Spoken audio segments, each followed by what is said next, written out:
Assalamualaikum warahmatullahi wabarakatuh. Perkenalkan, nama saya Aryati Puspadewi dari Prodi Pendidikan Administrasi Perkantoran B. Kali ini saya akan membahas teori Erik Erikson yang membahas tentang perkembangan manusia dikenal dengan teori perkembangan psikososial. Erik Erikson mengembangkan teori psikososial sebagai pengembangan teori psikoanalisis dari Freud. Di dalam teori psikososial, disebutkan bahwa tahap perkembangan individu selama siklus hidupnya dibentuk oleh pengaruh sosial yang berinteraksi dengan individu yang menjadi matang secara fisik dan psikologis. Salah satu elemen penting dari teori tingkatan psikososial Erikson adalah perkembangan persamaan ego. Persamaan ego adalah perasaan sadar yang berkembang dari interaksi sosial. Menurut Erikson, perkembangan ego selalu berubah berdasarkan pengalaman dan informasi baru yang kita dapatkan dalam berinteraksi dengan orang lain. Erikson juga percaya bahwa kemampuan memotivasi sikap dan perbuatan dapat membantu perkembangan menjadi positif. Inilah mengapa alasan teori Erikson disebut sebagai teori perkembangan psikososial. Secara umum, inti dari teori psikososial milik Erikson antara lain yang pertama yaitu perkembangan emosional sejajar dengan pertumbuhan fisik. Yang kedua, adanya interaksi antara pertumbuhan fisik dan perkembangan psikologis. Yang ketiga, adanya keteraturan yang sama antara pertumbuhan fisik dan perkembangan psikologis. Yang keempat, dalam menuju kedewasaan, perkembangan psikologis, biologis, dan sosial akan menyatu. Dan yang kelima yaitu perkembangan manusia dari sejak lahir hingga akhir hayat dibagi dalam 8 fase dengan tugas-tugas perkembangan yang harus diselesaikan pada setiap fase. Nah, mau tahu nggak sih ke-8 fase itu apa saja? Kita mulai dari yang pertama, yaitu fase trust versus mistrust, yaitu kepercayaan versus kecurigaan. Perilaku bayi didasari oleh dorongan mempercayai atau tidak mempercayai orang-orang di sekitarnya. Dia sepenuhnya mempercayai orang tuanya dan sebaliknya dia tidak akan mempercayai orang yang dianggap asing baginya. Oleh karena itu, kadang-kadang bayi menangis bila dipangku oleh orang yang tidak dikenalnya. Yang kedua yaitu otonomi versus perasaan malu dan ragu-ragu. Masa kanak-kanak awal atau early childhood ditandai dengan adanya kecenderungan autonomy shame, doubt. Pada masa ini, sampai batas-batas tertentu, anak sudah bisa berdiri sendiri dalam artian duduk, berdiri, berjalan sendiri tanpa ditolong oleh orang tuanya. Tetapi di sisi yang lain, dia sudah mulai punya rasa malu dan keraguan dalam berbuat, sehingga seringkali minta pertolongan atau persetujuan dari orang tuanya. Yang ketiga yaitu inisiatif versus kesalahan. Masa prasekolah atau preschool age ditandai dengan adanya kecenderungan inisiatif guilty. Pada masa ini, anak telah memiliki beberapa kecakapan. Dengan kecakapan-kecakapan tersebut, dia terdorong untuk melakukan beberapa kegiatan. Tetapi, karena kemampuan anak tersebut masih terbatas, ada kalanya dia mengalami kegagalan. Kegagalan-kegagalan tersebut menyebabkan dia memiliki perasaan bersalah dan untuk sementara waktu dia tidak mau berinisiatif untuk berbuat hal-hal tersebut. Yang selanjutnya yaitu yang keempat adalah kerajinan versus inferioritas. Masa sekolah atau school age ditandai dengan adanya kecenderungan industry inferiority yang merupakan hasil kelanjutan dari perkembangan tahap sebelumnya. Pada masa ini, anak sangat aktif mempelajari segala macam hal yang ada di lingkungannya. Dorongan untuk mengetahui dan berbuat terhadap lingkungannya sangat besar. Namun di sisi lain, karena keterbatasan kemampuan dan pengetahuannya, kadang-kadang mereka akan menghadapi kesukaran atau hambatan dan bahkan kegagalan. Hambatan dan kegagalan ini dapat menyebabkan anak merasa rendah diri. Yang kelima yaitu identitas versus kekacauan identitas. Tahap kelima merupakan tahap remaja yang dimulai pada saat masa puber dan berakhir pada usia 18 atau 20 tahun.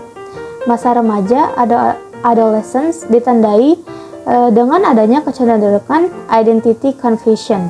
Sebagai persiapan ke arah kedewasaan, didukung pula oleh kemampuan dan kecakapan-kecakapan yang dimilikinya, dia berusaha untuk membentuk dan memperlihatkan identitas diri serta ciri-ciri yang khas dari dirinya.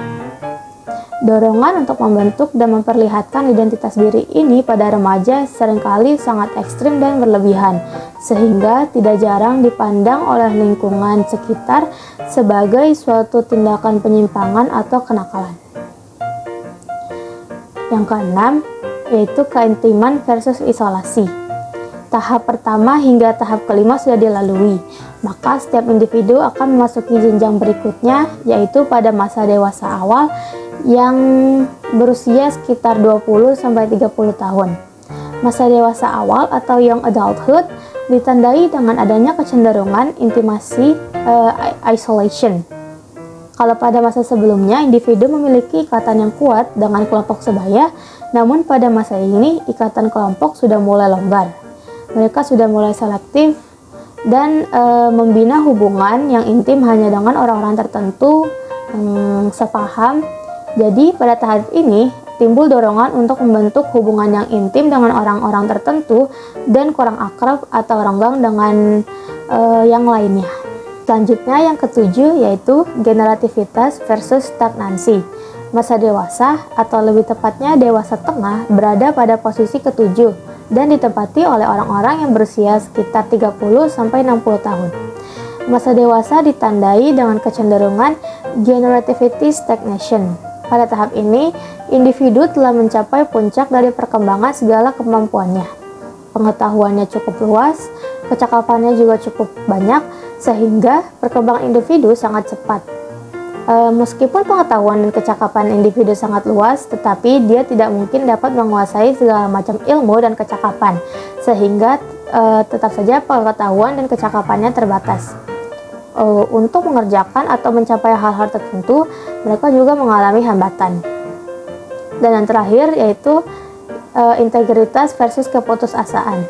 Tahap terakhir dalam teori Erikson disebut tahap usia senja yang diduduki oleh orang-orang yang berusia sekitar 60 atau 65 tahun ke atas. Masa hari tua ditandai dengan adanya kecenderungan ego, integrity despair. Pada masa ini, individu telah memiliki kesatuan atau integritas pribadi. Semua yang telah dikaji dan didalaminya telah menjadi milik pribadinya. Pribadi yang telah mapan ini di satu pihak digoyahkan oleh usia yang mendekati akhir. Mungkin ia masih memiliki beberapa keinginan atau tujuan yang ingin dicapainya, tetapi karena faktor usia, hal itu sedikit sekali kemungkinannya untuk dapat dicapai. Dalam situasi ini, individu merasa putus asa. Dorongan untuk terus berprestasi masih ada, tetapi pengikisan kemampuan karena usia seringkali mematahkan dorongan tersebut, sehingga keputusasaannya seringkali menghantuinya. Selanjutnya, saya akan membahas tentang implementasi teori psikososial Erikson pada anak jenjang pendidikan TK. Menurut Erikson, tahap perkembangan ketiga adalah usia bermain, periode yang meliputi waktu yang sama dengan fase falik sekitar usia 3-5 tahun. Erikson menyatakan bahwa selain mengidentifikasi diri dengan orang tua mereka, anak-anak usia prasekolah mengembangkan daya gerak, keterampilan, berbicara, keingintahuan, imajinasi, dan kemampuan untuk menentukan tujuan. Dalam penyelenggaraan pendidikan, metode pembelajaran ada berbagai metode yang dapat dilakukan oleh para pendidik. Di antaranya adalah metode belajar sambil bermain ataupun bermain sambil belajar. Pada hakikatnya, dua macam metode tersebut sama-sama saling mendukung dalam proses belajar anak didik. Pada umumnya, dalam proses pendidikan pada anak balita atau usia dini, itu lebih diutamakan pada metode bermain sambil belajar. Hal ini dilakukan karena metode ini lebih sesuai dengan kondisi anak-anak yang cenderung lebih suka bermain. Maka para pendidik memanfaatkan hal ini untuk mendidik mereka dengan cara bermain sambil belajar, yaitu di samping mereka bermain, mereka sekaligus mengasah keterampilan dan kemampuan. Cara ini akan lebih berkesan dalam memori otak anak-anak untuk perkembangan pengetahuannya karena pada usia dini yaitu merupakan masa-masa perkembangan memori otak yang sangat pesat. Bermain bagi anak bagaikan bekerja bagi manusia dewasa. Ada anak-anak yang bermain dengan patut, namun ada juga yang bermain dengan cukup berbahaya.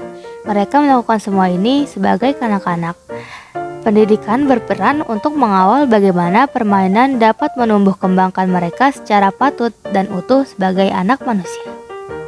Anak-anak senantiasa tumbuh dan berkembang. Mereka menampilkan ciri-ciri fisik dan psikologis yang berbeda untuk tiap tahap perkembangannya. Masa anak-anak merupakan masa puncak kreativitas, dan kreativitas mereka perlu terus dijaga dan dikembangkan dengan menciptakan lingkungan yang menghargai kreativitas itu, yaitu melalui bermain.